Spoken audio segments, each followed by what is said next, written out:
ओवी क्रमांक 159 झाली आहे ना. उपजेते नाशे नाशले पुनरपि दिसे हे घटिका यंत्र जैसे परिभ्रमेगा. जे जे जन्माला आलंय या जगामध्ये ते सगळं नष्ट होणार. फक्त गरीबच लोक मरतात असं काय का? श्रीमंतही मरतात. फक्त फरक एवढाच आहे, गरीब बिचारा आपला साध्या मरतो आणि श्रीमंत लोक थाटामाटात मरतात. दुसरं काही नाही, कुठल्या तरी महागड्या दवाखान्यात मरतात.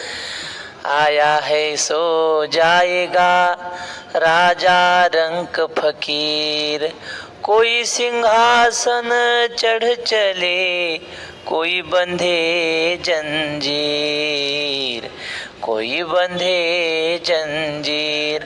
कोणी सिंहासनावर चढून मरतो, कोणी आपलं गरिबीत मरतात. एवढाच फरक आहे. आपल्याला सोडून द्या, देवाच्या बापालाही मरावं लागलं, दशरथ राजाला. करमे दशरथ वियोगे मेला. दशरथाचा मरणाचा प्रसंग रामायणाची जुनी मालिका जी आहे ना, कोणी काढली होती ती रामानंद सागर, त्याने त्याच्यात सुंदर दशरथाच्या मरणाचा प्रसंग त्यांनी दाखवला. ते म्हटले राजा आहे हा, पण काय करावं, राजाचा जरी देह असला त्या देहातून जीव निघून गेला मग त्या देहाची मातीसारखी किंमत होते.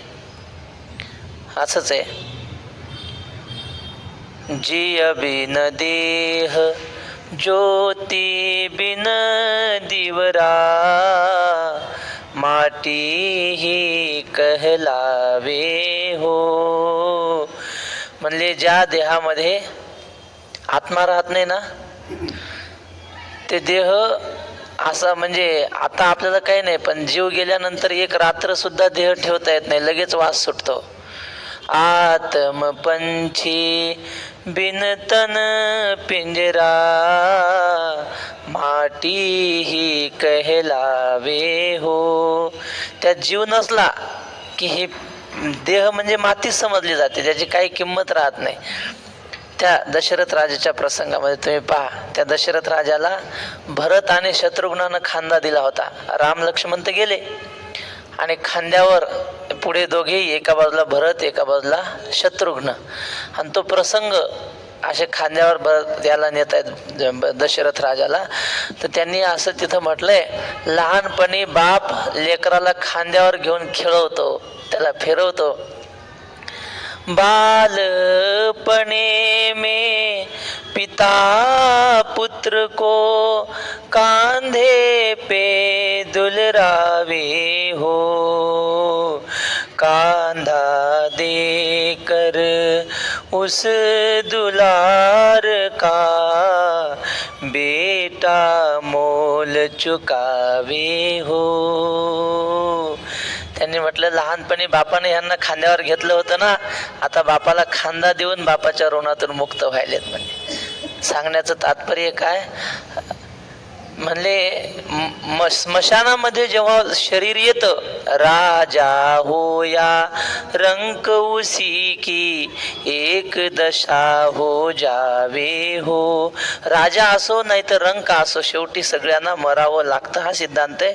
जातस्यहि ध्रुवो मृत्यू हो. ध्रुव म्हणजे निश्चित आहे. माऊली म्हणतात, उपजेते नाशे नाशले पुनरपि दिसे. आणि जो मेला तो पुन्हा जन्माला येतो. हे घटिका यंत्र जैसे परिभ्रमे. हे घटिका यंत्रासारखं फिरत राहतं, त्या ग्राहट गाडग्यासारखं. त्यामुळं शोक करण्याचं काही कारण नाही. शोक कशाचा करावा? शोक उसी का कीजिए जो अनहोनी होय, अनहोनी होती नाही, होनी है सो होय. शोक त्या गोष्टीचा करावा की जी गोष्ट अनपेक्षित घडली. म्हणजे न घडणारी गोष्ट जर घडली ना, तर मनुष्याने अवश्य शोक करावा. कशाचा शोक केला पाहिजे? नाही बस, कुठे बस, इकडे. म्हणजे न घडणारी गोष्ट घडली तर अवश्य शोक करावा, पण न घडणारी गोष्ट घडतच नाही. म्हणले जे घडायचं तेच घडत असतं, म्हणून शोक करू नये. माणसं मेल्यावर शोक होतो की नाही आपला, मरी एक त्याचा दुजा शोक वाहे, अकस्मात तोही पुढे जात आहे. घडीने घडी काळ आयुष्य नेतो. समर्थ रामदास स्वामी म्हणतात माणसं मरतात. त्या यांनी लिहिलंय असं कालिदासांनी. ते म्हटले माणूस मेला ही गोष्ट आश्चर्याची झाली नाही, तो जिवंत आहे हेच आश्चर्य आहे. कारण त्याला जायला 9 द्वार आहेत या देहात, जीवात्म्याला जायला. म्हणजे प्राण आहे ना, प्राण म्हणजे वारा. तर वाऱ्याला कोंडण्याचा हा पिंजरा आहे प्राणाला, आणि त्या पिंजऱ्याला 9 द्वार आहेत. ऐकताय का काय सांगितलं मी आता? 9 दार असून सुद्धा हा अजून गेला नाही हे आश्चर्य आहे म्हणले. मेल्याचं काय आश्चर्य आहे, तो स्वभाव आहे जाणे, प्राणाचा वाऱ्याचा वाहन हा स्वभाव आहे. तसं मरण जन्मन हे सारखं चालूच राहतं, ह्याच्यात आश्चर्य काही नाही. आता माऊली उदाहरण देतात. ओ ना तरी उदो असतो आपैसे, अखंडित होत जात जैसे, हे जन्म मरण तैसे अनिवार्य जगी. म्हणजे सूर्याचा उदय होतो आणि सूर्य मावळतो. हे कधीपासून चालू आहे हो? किती तारखेपासून चालू आहे हे? ते तारीख बिरीख तारखेच्या आधीपासून चालू आहे. आणि अखंडित होत जात जैसे, आपण जन्माच्या आधी ही प्रक्रिया चालूच होती. सूर्य उगवतो मावळतो, उगवला म्हणजे तो मावळणार हे नक्की. तसं जन्माला आला म्हणजे तो मरणार. उदेती चंद्रो गगने निशायाम, सूर्यास्तमायाति तदेव नित्यम, वैरम द्वयोर्नैव च नैव चेदम, विश्वम नियंतुम श्रमयोर्विभागः. आम्हाला श्लोक होता शाळेत. ते म्हणले सूर्य उगवला की चंद्र निघून जातो, म्हणजे आपली प्रभा त्याची नाहीशी होते. आणि चंद्र आला की सूर्य मावळलेला असतो. हे असं कसं काय म्हणले? त्यांचं दोघांचं भांडण नाही. आमच्या गावाकडे होते 2 माणसं पोथी सांगणार. मग एक पोथी सांगायला आला तर म्हणला मी नाही येणार पोथीला, मग त्यालाच सांगू द्या असं म्हणायचं. म्हणजे ते असलं तर मी येणार नाही आणि मी असलं तर तो येणार नाही, असं चालायचं दोघांचं. पण तसं म्हणले सूर्य असला तर चंद्र निघून जातो, चंद्र असल्यावर सूर्य नसतो. त्या दोघांचं वैर नाही म्हणले, भांडण नाही. ते देवानं त्याला कामं वाटून दिलेत. यांनी दिवसा प्रकाश पाडायचा, यांनी रात्री जग सांभाळायचं, असं आहे. असो सांगण्याचं तात्पर्य, सूर्याचा उदय होतो, उदय झालेल्या सूर्याला मावळावं सुद्धा लागतं. तसंच आहे जन्म मरण तैसे अनिवार्य जगी. अनिवार्य आहे. जन्म मरण कोणीही टाळू शकत नाही, किती मोठा आला तरी. तुम्हाला सांगितलं ना मी, 3 सोहळे असतात, 2 सोहळे असतात महत्वाचे. देहाची या गावा आली या, जन्म मृत्यूची या सोहळी या, ना म्हणून धनंजया जी या परी. मधला सोहळा टाळता येतो. कोणता? विवाह सोहळा. जमलं तर टाळता येतो. पण हे 2 सोहळे नाही टाळता येत. कोणते? जन्माचा आणि मरणाचा. या 2 सोहळ्याला काही केलं तर टाळता येत नाही. म्हणून हा न परिहरे आदी अंतो. हा महाप्रळय अवसरे, हे त्रैलोक्य ही संहरे, म्हणून हा न परिहरे आदी अंतो. भगवंत अर्जुनाला सांगतात, अर्जुना जेव्हा महाप्रलय होतो ना, सगळं जग नष्ट होतं, सगळे प्राणी मरतात, अशा वेळी एकही प्राणी जिवंत राहू शकत नाही. तेव्हा तर सगळ्यांना मरावं लागतं. एक त्याला काय म्हणतात, समष्टी कर्म. समष्टी कर्म जर उदयाला आलं, सगळ्यांचं प्रारब्ध संपलं की महाप्रलय होतो. आणि त्या महाप्रलयाच्या वेळी सगळेच मरतात. महाप्रलय हे त्रैलोक्य ही संवरे, म्हणून हा न परिहरे आदी अंतू. म्हणून अर्जुना तेव्हा तर सगळेच मरतात ना. तू आता काय म्हणतो हे मरतील आणि मी यांना पाप लागेल मला. अरे मरणारेच आहेत ते, मरतील काय म्हणतो? तू जर नाही मारलं ते काय कायमचे जिवंत राहतील? महाप्रलयात मरणारच आहेत सगळे. तू जरी हे ऐसे मानेसी, तरी खेदू का करीसी, काय जाण तुझी नेणसी धनुर्धरा. तू जर हे असं मानत असेल तरी का रडतोस बाबा, तरी का खेद करतोस? काय जाणता असून नेणत्यासारखा वागतो गड्या. माणसं लोकाला परोपदेशे पांडित्यम त्याला म्हणतात. लोकाला समजून सांगायला लय हुशार, पण स्वतःविषयी मात्र मग समजून सांगायचं म्हणलं की अवघड. श्री गुरु राऊत बाबा सांगतात दृष्टांत. ते म्हणले एक माणूस फार श्रीमंत, आणि पण त्याला काय व्हायचं, मानसिक रोग झाला होता. मानसिक रोग म्हणजे काय? नेहमी बैचेन राहायचं, सतत टेन्शन, कधी असं समाधानीच नाही. करोडपती होता, पण सारखी अशांतता.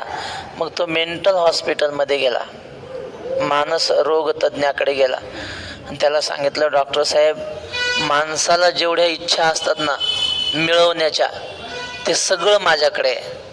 माणसाला काय वाटतं, आपला मुंबईत एक बंगला पाहिजे, पुण्यात एखादं मोठं घर पाहिजे, मोठ्या मोठ्या शहरामध्ये, ते सगळं माझ्याकडे आहे म्हणे. गाड्या घोड्या जेवढं म्हणसाल तेवढं, पैसा मोजता येत नाही, मलाच माहीत नाही माझ्याकडे किती प्रॉपर्टी आहे, एवढं सगळं आहे. पण मी नेहमी बेचैन असतो, चित्त शांतच नाही, तळमळ तळमळ होते. आणि कशाने होते ते समजत नाही म्हणे, फक्त बेचैन होतो एवढं खरं. मग डॉक्टरने सांगितलं, हे बघा म्हणले, आपल्या मुंबईमध्ये एक फार मोठा व्याख्याता आलाय असं म्हणतात. व्याख्याता म्हणजे व्याख्यान देणारा. आणि तो असं काही व्याख्यान देतो ना की त्याचं व्याख्यान जर सुरू झालं आणि ते 3 तास चाललं तर 3 तास कसे निघून गेले समजतच नाही लोकांना, एवढा भारी तो बोलतो. बसा पटकन, पाया पडू नका. असं काय सांगत होतो मी? हा, त्याचं व्याख्यान असे लोक दंग होऊन जातात, ऐकतच राहतात. लोकांना वाटतं हे व्याख्यान संपूच नाही, असं तो व्याख्यान करतो. तुम्ही काय करा, त्याचं व्याख्यान ऐका आणि उद्या परवा मला भेटा म्हणले येऊन, त्याचं व्याख्यान ऐकून. तर म्हणलं, नाही डॉक्टर साहेब, दुसरं काहीतरी सांगा, ते व्याख्यान नका मला ऐकायला. हो, तुम्हाला तुमचा रोग बरा करायचा आहे ना, तर तुम्ही मी सांगितलेला उपाय करा की. तर म्हटलं, ते मी करू शकत नाही. अहो म्हणले, फार सुंदर व्याख्यान करतो तो, लोक तिकीट काढून त्याच्या व्याख्यानात जातात, 1000 रुपये तिकीट आहे त्याच्या व्याख्यानाचं, फक्त 2 तासाच, आणि करोडो लोक मावत नाही म्हणले ग्राउंडमध्ये, एवढं त्याला गर्दी होते. तो म्हटलं, ते मला सांगू नका, त्याचं व्याख्यान ऐकायला दुसरं काहीतरी सांगा. का सांगू नका? तर त्याने सांगितलं, डॉक्टर साहेब, ज्या व्याख्यात्याच्या व्याख्यानाला जायला तुम्ही सांगताना तो व्याख्यान देणारच मी आहे म्हणे. मी करोडो लोकांना 2 तास मंत्रमुग्ध करू शकतो, पण मीच बेचैन आहे. ही अशी माझी अवस्था आहे. मला व्याख्यान द्यायला सांगा किती भारी, पण मग कीर्तन झालं की मग आमची तायमाय सुरू होते, आमची जशी परिस्थिती आहे. म्हणून ते सांगायचे, माधव महाराज मगर, कीर्तनकार 2 तास काय बोलतो ते पाहू नका, राहिलेले बाकीचे 22 तास काय करतो ते पहा. अर्जुना, तू जाणता म्हणून घेतोस आणि नेणत्यासारखा वागतो. असं देवाला, जाण तुची नेणसी धनुर्धरा, तू जाणता तरी म्हणविसी, परी नेणी वेते न सांडिसी. हा बहुविस्मय आम्हासी पुढत पुढते. हे आश्चर्य वाटतं बाबा, तुझी ख्याती आहे तू जाणता म्हणून जगामध्ये. तू जाण तुझी नेणसी धनुर्धरा, येथ आणि काही एक पार्था, तुझ बहुती परी पाहता, दुःख करावया सर्वथा विश्व नाही. अर्जुना, आणखी एका प्रकाराने तुला सांगतो. काय सांगितलं? आधीच्या श्लोकामध्ये सांगितलं, देह जन्मणार आहे, मरणार आहे, दुसऱ्या देहात जाणार आहे. पण ही खालची पायरी, हा खरा सिद्धांत नाही या श्लोकात. कारण आत्म्याला जन्मही नाही मरणही नाही, हा खरा सिद्धांत आहे. आणि या श्लोकात काय सांगितलं? जन्मतो तो मरतो, आणि जो मरतो तो जन्माला येतो. म्हणजे हा खरा सिद्धांत सांगितलेला नाही, खालची पायरी सांगितली समजून सांगण्यासाठी. येथ आणि काही एक पार्था, अर्जुना, ह्याही पेक्षा तुला खरं महत्वाचं सांगतो. दुःख करावया सर्वथा विश्व नाही. बहुत खूप पद्धतीनं जरी विचार केला तरी तुला दुःख करण्यासारखं काही या ठिकाणी घडणार नाही, असं देव सांगतात. आता पुढचा श्लोक आहे, अव्यक्तादीनि भूतानि व्यक्त मध्यानि भारत, अव्यक्त निधनान्येव तत्र का परिदेवना. बघा आता, हे भारत म्हणजे हे अर्जुना, अर्जुनाचं भारत हे नाव आहे. 8 नाव आहे, त्यापैकी भारत हे एक नाव आहे. हे भारत भूतानी अव्यक्त, अव्यक्ता आदि, अव्यक्ता आदीनी. अर्जुना, ही सगळे प्राणी मात्र आहे ना. माऊली बोलू नका, पाठ चालू आहे ना, बोलू नये. तर अर्जुना,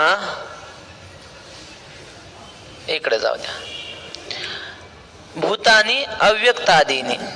आधी ही सगळी भूत अमूर्त होती. आता आपण देह जन्माला आले आपले, जन्माच्या आधी आपले देह होते का असे? म्हणजे काय होतं, आपण अव्यक्त होतो, आकार नव्हता आपल्याला, त्यालाच अव्यक्त म्हणतात. मूर्तिमान नव्हते. बर, मग हे भारत व्यक्त मध्यानी, म्हणजे मधी आपण दिसतो, आणि पुन्हा निधनानी एव अव्यक्त, मेल्यानंतर सुद्धा आपण काय होणार? अव्यक्त होणार. एवढी प्रक्रिया समजायची. काय? जन्माच्या आधी अव्यक्त म्हणजे आकार रहित, जन्मल्यावर आकारवान, आणि पुन्हा मेल्यानंतर पुन्हा आकार रहित. आले कुठून? अव्यक्तातून, निराकारातून आलो, मध्ये आकारवान आणि पुन्हा निराकार होणार, अशी अवस्था झाली. तत्र का परिदेवना? मग जी गोष्ट पूर्वी आकाररहित होती, पुढे ना, जी गोष्ट आकाररहित होती ती आकाररहित झाली, तर त्यात शोक करायचं काय काम आहे? आहे की नाही?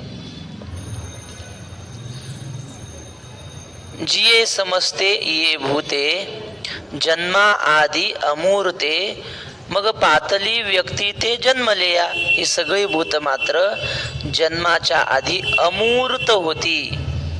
अमूर्त म्हणजे निराकार होती. आणि मग पातली व्यक्ती ते जन्मलेया, जन्म झाल्यानंतर त्यांना आकार मिळाला. ती क्षयासी जेथ जाती, तेथ निभ्रांत आने नव्हती, देखे पूर्व स्थितीच येते आपुली. आणि मग ती प्राणी मात्र मेल्यानंतर आपल्या कारणामध्ये विलीन होतात. जिथून आली तिथं पुन्हा जातात. निभ्रांत आने नव्हती, वेगळ्या ठिकाणी जात नाहीत. असं सांगतात ते विज्ञानामध्ये. ऊर्जा अक्षयतेचा सिद्धांत आहे. ऊर्जा अक्षयतेचा सिद्धांत म्हणजे जगातली जी एकूण ऊर्जा असते ती कधीच नष्ट होत नाही, फक्त ती परिवर्तित करता येते, म्हणजे रूपांतरित करता येते, नष्ट नाही करता येत. उदाहरण काय? पाणी असतं की नाही, पाण्यातली ऊर्जा, त्या कोणते काय म्हणतात ते, पाण्यातून वीज काढायचं असतं त्याला, ते काय जे असेल ते, तर पाण्याच्या ओघातून विद्युत निर्माण करतात. म्हणजे पाण्यातली ऊर्जा कुठे घेतली? लाईटमध्ये घेतली, वायरमध्ये. काय असेल ते, पुन्हा ती ऊर्जा साठवतात कशाच तरी. मग ती साठवलेली लाईट मग कुठल्या फ्रीजद्वारे कशाद्वारे त्याचा उपयोग करून घेतात. पण मग ती साठवलेली असते ना, ती कुठल्या तरी यंत्रात येते, मोटर वगैरे त्याच्यावर चालते. पण मोटर जरी चालली तरी ती ऊर्जा वाया गेली नाही, तिचं पुन्हा कुठल्या तरी शक्तीत रूपांतर होत राहतं, संपत नाही. एकूण जगातली ऊर्जा जशीच्या तशी शेवटी ती तिच्या स्वरूपामध्येच राहत असते. तसं माणसं जन्माला येतात आणि जिथून अव्यक्तातून जन्माला आली पुन्हा त्या अव्यक्तातच जातात. मग जी वस्तू जिथून आली तिथं गेली, तर त्यात शोक करण्याचं काय कारण? निभ्रांत आने नवती, देखे पूर्व स्थितीच येती आपुली. एर मध्येचे प्रतिभासे, ते निद्रिता स्वप्न जैसे. मग माणसं पूर्वी अमूर्त, प्राणी मात्र मध्ये व्यक्त आणि शेवटी पुन्हा अमूर्त असं झालं. आणि मग म्हणले मधीच दिसतं ते कसं काय? पूर्वी अमूर्त होते आणि मध्ये आकारवान झाले आणि पुन्हा अमूर्त झाले. म्हणले अमूर्त असलेला आकारवान कस काय होईल? कस काय होतं त्याचं उत्तर देतात. एर मध्ये जे प्रतिभासे, ते निद्रिता स्वप्न जैसे, तैसा आकार हा मायावशे स्वस्वरूपी सत्स्वरूपी. मधीच दिसतं की नाही आकार, ते म्हणले स्वप्नासारखं आहे. स्वप्न कसं असतं? खरं असतं का खोटं असतं सांगा? खोटंच असतं बहुतेक स्वप्न. मग गुरुवर्य वक्ते बाबा सांगायचे दृष्टांत. म्हणले गुरु शिष्य होते आणि शिष्य माधुकरीला गेला आणि माधुकरीत वाटीभर बासुंदी आली, अशी एवढी वाटी. आणि शिष्य हुशार होता. शिष्य म्हणला गुरुजी तुम्ही अर्धी घेतली आणि मी अर्धी घेतली, कोणाचंच समाधान होणार नाही. मग काय करा, दोघांपैकी कोणी एक तण खाऊ. पण आता खायचे कोणी? आता गुरु म्हणेल त्याने खायला पाहिजे की नाही? पण तो म्हणलं तसं नाही, काहीतरी असं ठरवा. अमुक असं झालं तर मग त्याने काय, मग त्या शिष्यानेच म्हणलं, शिष्य म्हणलं हे बघा आता संध्याकाळी आपण झोपू, ज्याला चांगलं स्वप्न पडलं त्यानं बासुंदी खायची. काय चांगलं स्वप्न पडलं त्यानं बासुंदी खायची. झालं. मग गुरुजी झोपताना त्यांनी हरिद्वारची यात्रा केलेली, चारधाम यात्रा केली, ते असं आठवत आठवत झोपले. काय जागता जवा जे तो जेने ध्यान भावना भावीजे, डोळा लागत खेळू देखीजे तेची स्वप्नी. मग गुरुजीने ते देवा धर्माचं आठवलं, झोपले, चांगलं स्वप्न पडलं त्यांना. पण हा बहादर्याला झोप कुठं लागते? बासुंदीत जीव गुंतलेला, या अंगावरचा त्या अंगावर, त्या अंगावरचा त्या अंगावर, नसता इकडून तिकडे झोपच लागणार तर स्वप्न काय पडेल. आणि मग महाराज उठला रात्री 1 वाजता, गेला आणि घेतली पिऊन बासुंदी. पाहू म्हणलं उद्या काय असेल ते. मग गुरुजी उठले पहाटे. तो म्हणला गुरुजी काय स्वप्न पडलं? अरे मला म्हणले हिमालय दिसला, बद्री केदारनाथ दिसले मला स्वप्नात. बर, मला चांगलं स्वप्न. आणि तुला काय दिसलं? तो म्हणला काय सांगू गुरुजी, माझ्या स्वप्नामध्ये एक भूत आलं, भूत, आणि त्याने मला उठवलं, माझी गचुंडी धरली, चाल म्हणला त्या बासुंदीच्या वाटेपर्यंत, आणि तिथपर्यंत मला ढकलत नेलं आणि पे म्हणला माझ्या समोर, आता नाही तर बुक्कीत मारूनच टाकतो. मग आता काय करू म्हणे. भूतान बुक्की उगारली तर मी पिऊन घेतली मग वाटी. कुठे? स्वप्नात. मग गुरुजी म्हणले तुला वाईट स्वप्न पडलं, चल आण बासुंदी. मग आता बासुंदी कुठं आहे? बासुंदी तर याने पिऊन घेतली होती, स्वप्नात पिता येते का खरी बासुंदी? नाही. पण आता याला प्यायचीच होती काहीतरी निमित्त करून. स्वप्न खरं असतंय का खोटं असतंय? खोटं आहे. तसं म्हणले खोट्या स्वप्नामध्ये दिसणारे सगळे पदार्थ खोटे, तसं हे जग जे आकारवान जग दिसतं की नाही, हे सगळं खोटं आहे. आपण रंगनाथ गुरुजींची गोष्ट सांगतो, नेहमी सांगतो की नाही आपण. आता हे नवीन आल्यांसाठी पुन्हा सांगतो. गुरुजी सांगतात, ते म्हणले एकदा 12 वर्ष भयंकर दुष्काळ पडला आणि मग नद्या कोरड्या झाल्या सगळ्या, समुद्राला पाणीच जाईना, त्यामुळं समुद्रही कोरडा पडला. मग काय झालं, समुद्रामध्ये खूप मोठे मोठे मासे होते, ते सगळे मासे बाहेर आले आणि त्या समुद्राच्या काठावर 2 लिंबाची झाडं होती, त्या झाडावर जाऊन बसले सगळे मासे. बरं, पुन्हा 12 वर्षांनी धोधो पाऊस पडला, नद्या भरून वाहू लागल्या, आणि नद्या वाहिल्यामुळं समुद्र भरला. आणि मग त्या माशांनी पाहिलं समुद्रात आलेलं पाणी, आणि पुन्हा त्या माशांनी समुद्रामध्ये उड्या घेतल्या आणि त्या आनंदानं राहू लागले. आहे की नाही? तरी मान हलवलीत तुम्ही थोडी. खोटं आहे की नाही? पण ही खोटी असलेली गोष्ट मूर्ख माणसाला खरी वाटते. किती वर्ष जरी दुष्काळ पडला समुद्र आटतो का? नाही. मग समुद्रातले मासे बाहेर येऊन लिंबाच्या झाडावर जाऊन बसतात का? नाही. पण ही खोटी असलेली गोष्ट मूर्ख माणसाला खरी वाटते. तसं खोटं असलेलं जग अज्ञानी माणसाला खरं वाटतं, असं गुरुजी सांगायचे. आणि खोटं खोटं म्हणून जर वाटत नसेल तर अज्ञान आहे, आणि खोटं खोटं म्हणून कळलं की तो ज्ञानी आहे. यद यथा वर्तते तस्य तथात्वं भाति मानता अन्यथात्वं भ्रमेणेति न्यायोयम सार्वलौकिका. भ्रम झाला की मग तो अज्ञानी. तसा हा आकारू मायावशे सत्स्वरूपी परब्रह्माच्या ठिकाणी मायेच्या शक्तीने हे सगळं जग दिसतं. अधिष्ठान परब्रह्माच्या ठिकाणी दृश्य प्रपंच दिसतो. म्हणले कसं आहे? मग माऊली उदाहरण सांगतात. ना तरी पवने स्पर्शिले नीर पढी आसे तरंगाकार का परापेक्षा अलंकार व्यक्ती कनकी. पाण्याने वाऱ्याला वाऱ्याने पाण्याला स्पर्श केला की काय होतं? मग तरंग निर्माण होतात.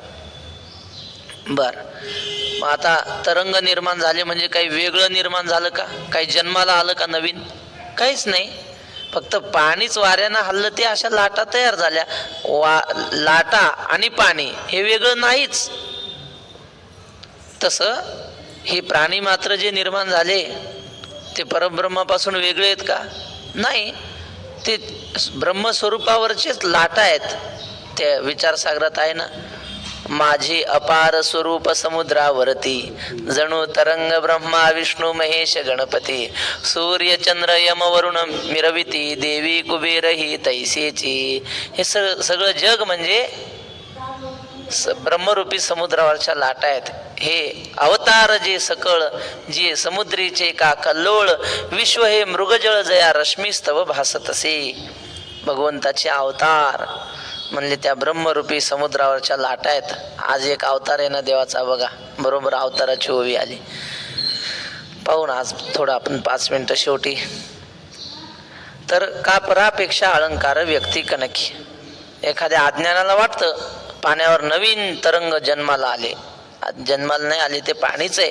का परापेक्षा अलंकार व्यक्ती कनकी. ते पाण्याचं जाऊ द्या, सोनं नाण्यातलं सांगितलं मग लोकाला पटतंय जरा.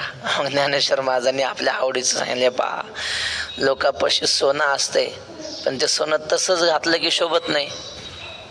घनीभूत सुवर्ण न्याहाळिता साधारण, मग अलंकारी बरवे पण निवाडू दावी. श्री गुरु मारुती बाबा सांगतात, एक फार श्रीमंत पाटील होता, त्याच्या घरी सोन्याच्या विटा होत्या, विटा. पण मग कंजूस लय, मक्खी चूस. मक्खी चूस म्हणजे जेवताना तुपाच्या वाटीत माशी पडली तर अशी नुसती काढून टाकायची नाही, ती धरायची अशी कर कर कर कर पिळायची. आता टाकून द्यायला पाहिजे की नाही, पुन्हा जिभीवर ठेवून चाटायची मग फेकून द्यायची. याला म्हणतात मक्खी चूस, असा चंगूस. श्रीमंत खूप, पण मग ते सुना होत्या 4-5 जणी.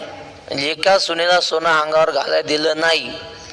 उगा आपलं गरिबाच्या बायासारखं त्यांनी राहायचं त्या सुनांनी. पण मग गावातल्या बाया हसायच्या, अगं काय उपयोग आहे तुमच्या घरी असून, एवढी 100 एकर जमीन आहे, एवढं सोनं नाणं घरात, तुमच्या अंगावर फुटका मनी नाही. त्या बाया हसायच्या. मग एक सुनबाई बोललीच सासऱ्याला, ती म्हणली मामाजी, कस काय चाल द्या. हा, मग ती म्हणली मामाजी मला सोनं लेण्याची म्हणजे हौस नाही. इकडे पहा काय म्हणली सुनबाई, मला सोनं लेण्याची हौस नाही, पण गावातल्या बाया तुमची इज्जत काढतात. एवढा श्रीमंत सासरा असून काय उपयोग, म्हणून तुमच्या मानासाठी तरी आमच्या अंगावर थोडं थोडं सोनं घाला. त्याला आला राग सासऱ्याला. गेला, अर्धा किलोची वीट होती सोन्याची, आणली, एका उपरण्यात बांधली आणि सुनेला म्हणला इकडे, तिच्या गळ्यातच बांधलं ते अर्धा किलो. जाय म्हणला आता दाखव त्या बायाला, तुला हसत होत्या ना. आता अर्ध्या किलोची इट गळ्यात बांधल्यावर, आणि ती सोन्याची, पण सोन्याची जरी असली तरी ते शोभतं का हो, तसं शोभत नाही. अर्धा किलो नसू द्या, 2 तोळ्याचं का असं ना, पण त्याचा अलंकार घडलेला पाहिजे तेव्हा ते शोभतं. नुसतं तसं बांधून काय उपयोग. माऊली म्हणतात घनीभूत सुवर्ण न्याहाळिता साधारण, आणि मग अलंकारी बरवे पण निवाडू दावी. अलंकार केला की शोभून दिसतं, तसे सोन्याचे अलंकार करतात. मग कानातलं करतात, नाकातलं करतात, डोळ्यात नाही, डोळ्यात नसतं काय, गळ्यातलं, हातात, सगळे अलंकार सोन्याचे असतात. पण म्हणले आपल्या दृष्टीनं हे कानातलं आहे, हे नाकातली नथ आहे, हे काय म्हणले बाजूबंद आहे, हे काय गळ्यातलं आहे, हे आपल्या दृष्टीनं. सोन्याच्या दृष्टीनं सोनंच आहे ते. सोन्याच्या बाजूनं पाहिल्यावर त्याला कळतं का मी कानातले का मी नाकातली नथ आहे, काही नाही. सोन्याच्या बाजूनं पाहिलं तर ते सगळं सोनंच आहे. आपल्याला वाटतात वेगवेगळे अलंकार, तसंच आहे.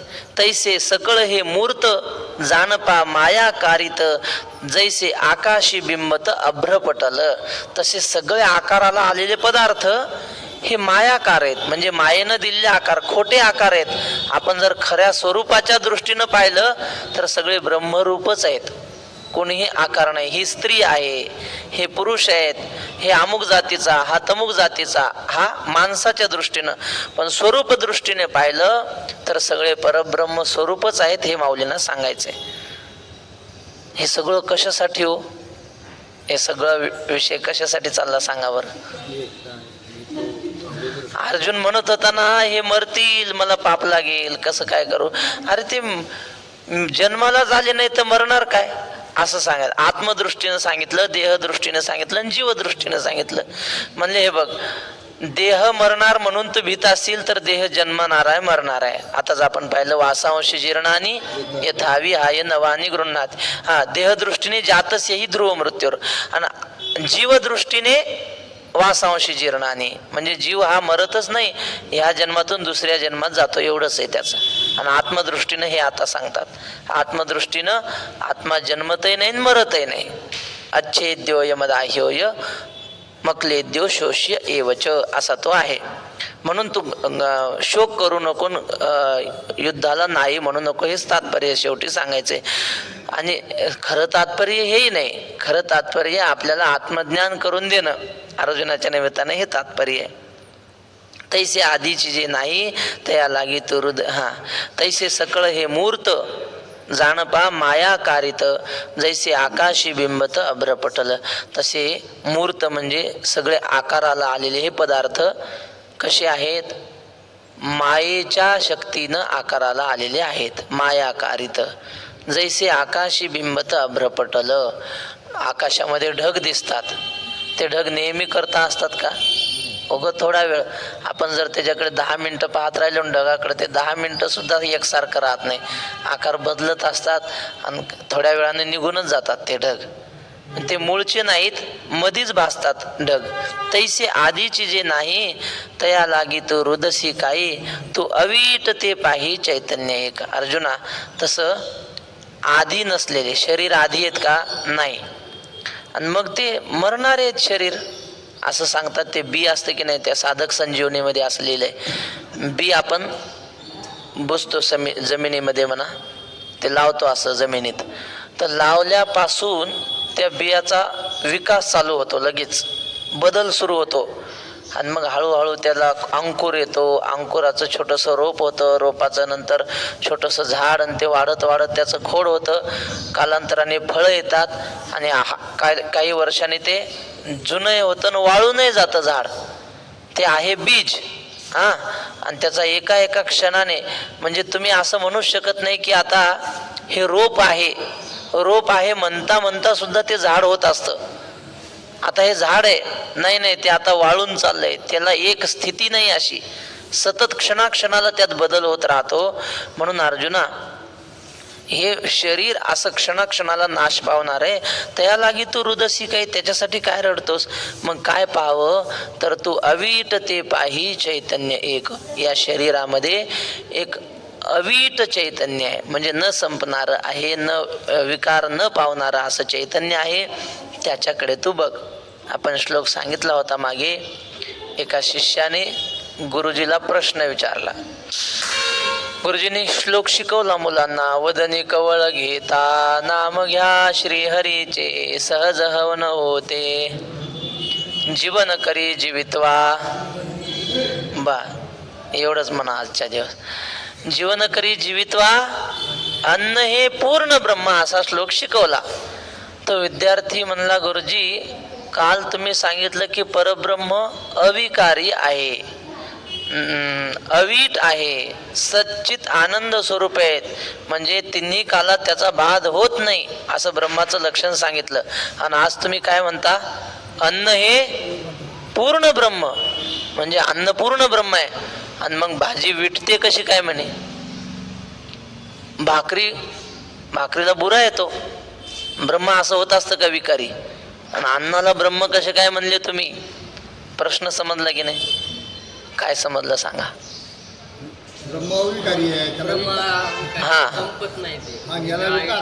अन्नाला विकार आहे आणि तुम्ही नुसतं ब्रह्म नाही, अन्न हे पूर्ण ब्रह्म, पूर्ण ब्रह्म कसे काय म्हणले? असं म्हणल्यावर गुरुजींनी त्याला जवळ घेतलं ना, आधी त्याची पाठ थोपटली. त्याला म्हणले, बाळा मी जन्मल्यापासून हा श्लोक म्हणतो, पण हा संशय मला आला नाही, तुला संशय आला. ही फार महत्वाची गोष्ट आहे. विद्यार्थ्याच्या मनात शंका येणं हे विद्यार्थीपणाचं लक्षण आहे. नाही तर मग काय, नुसतं शंका आली पाहिजे की नाही? नुसतंच ऐकत राहण्यात काही मजा नसते, विचार केला पाहिजे. मग त्यांनी गुरुजींनी पाठ थोपटले आणि त्याच्या शंकेचं उत्तर दिलं. त्याला म्हटले, बरोबर आहे तुझं म्हणणं, पण कधी कधी गौणी वृत्ती असते. गौणी वृत्ती म्हणजे लोक म्हणतात हा आमच्या गावचा वाघ आहे. वाघ आहे म्हणजे काय? तर धाडशी आहे. शूरता आणि क्रूरता हे वाघाचे 2 गुण याच्याजवळ आहेत, म्हणून माणसाला लोक म्हणतात हा आमच्या गावचा वाघ आहे. गुण आहेत ना त्याच्या ठिकाणी वाघाचे, याला गौणी वृत्ती. तसं परब्रह्म स्वरूपाच्या ठिकाणी जे परमोच्च गुण आहेत ते गुण अन्नाच्या ठिकाणी आहेत, म्हणून अन्नाला ब्रह्म म्हटलंय. हे न म्हणावे साधारण, अन्न ब्रह्मरूप जाण, जे जीवन हेतू कारण विश्वायया. सगळ्या विश्वाला जगायला कारण पैसा नाही, नोटा खाता येत नाहीत, अन्नच खावं लागतं किती श्रीमंत असलं तरी. म्हणून सगळ्याला जगायला कारण.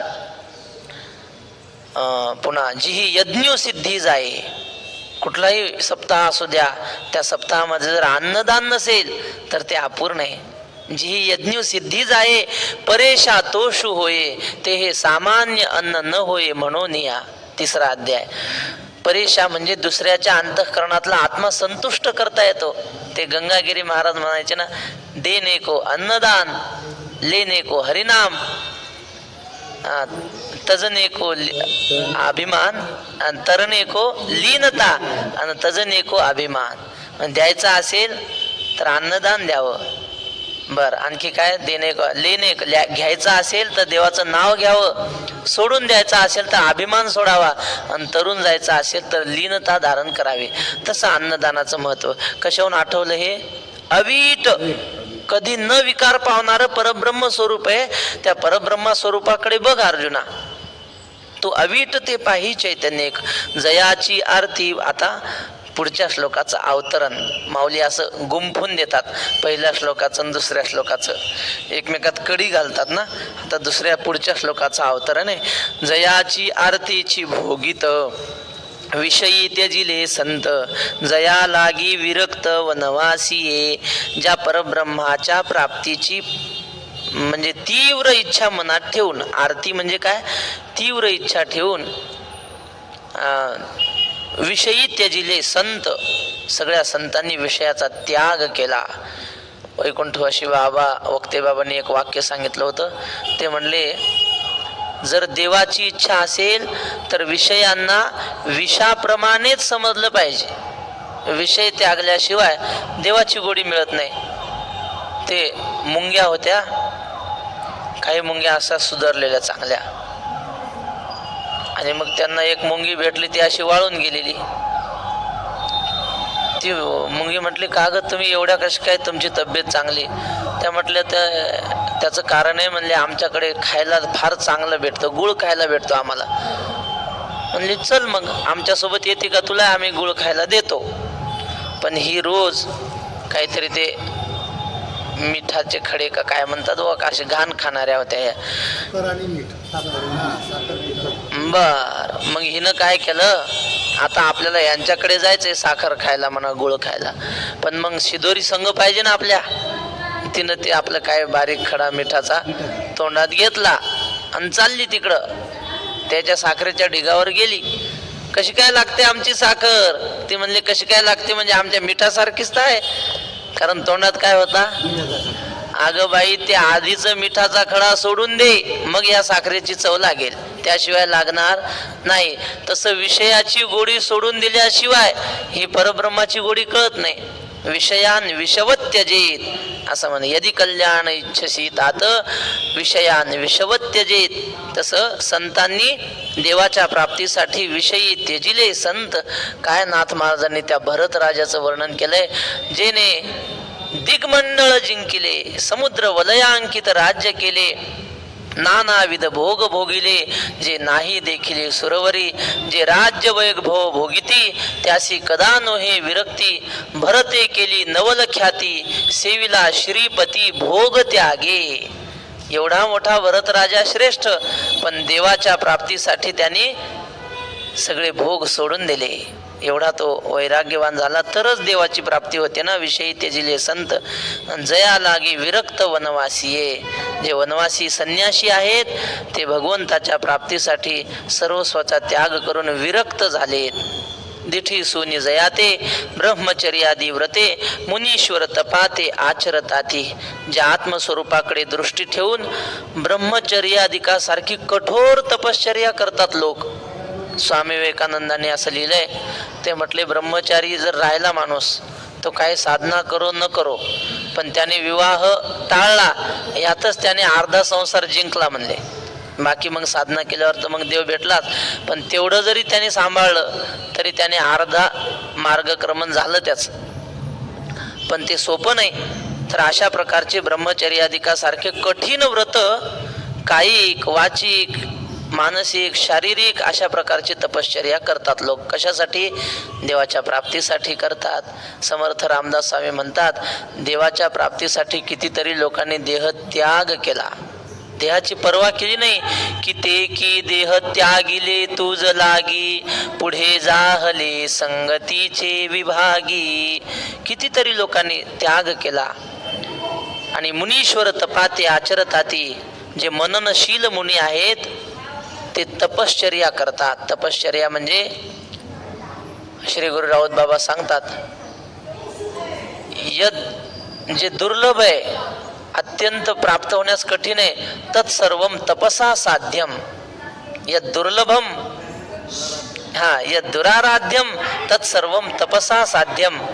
ते सगळं तपश्चर्येनं आपल्याला मिळत असतं. मग तपश्चर्येचे अनेक प्रकार आहेत. काही लोक पायात चप्पल घालत नाहीत. बाबा म्हणायचे हे सुद्धा एक तप आहे.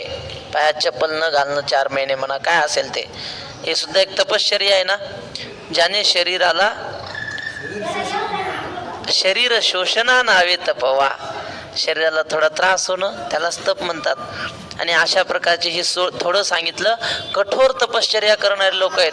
अन्नच खायचं नाही. आमच्या डोंगरावर आहेत विश्वनाथ बाबा, पांडुरंगाची पूजा करणारे, भामचंद्र डोंगरावर. त्यांनी 30 वर्ष झालं अन्नच खाल्लं नाही. मग अन्न खाल्लं नाही म्हणजे कडधान्य खातात भिजवून, चपाती भाजी भाकर काहीच नाही.